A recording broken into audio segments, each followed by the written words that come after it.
Shah Latif town police ने अंधे कातिल का मामला चंद घंटों में हल कर दिया। मकतूल के कातिल के इल्जाम में बाप बेटे समेत 3 मुलजमान गिरफ्तार कर लिए गए।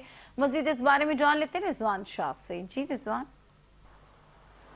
जी बिल्कुल, देखें, शाह लतीफ ने गुज़िश्ता शब कत्ल होने वाले मकतूल के अंधे कत्ल का मुकदमा जो है 24 घंटे से पहले ही मामला हल कर दिया।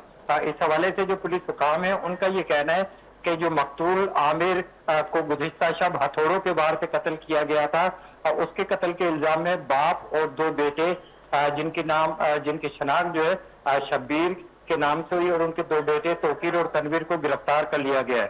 इस हवाले से पुलिस का मजीद ये कहना है कि गिरफ्तार मुलजमान जो है उनकी तरफ मकतूल के 15 लाख रुपए थे, जिसको देने के बहाने गुज़िश्ता शब जो मुलजमान ने बहाने से अपने घर बुलाया और घर में आने के बाद मकतूल को हथौड़ों के वार से जो कत्ल करने के बाद उसकी लाश खुफिया जो कमरे में वहां पे छुपा दी।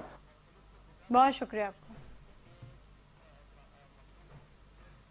मजीद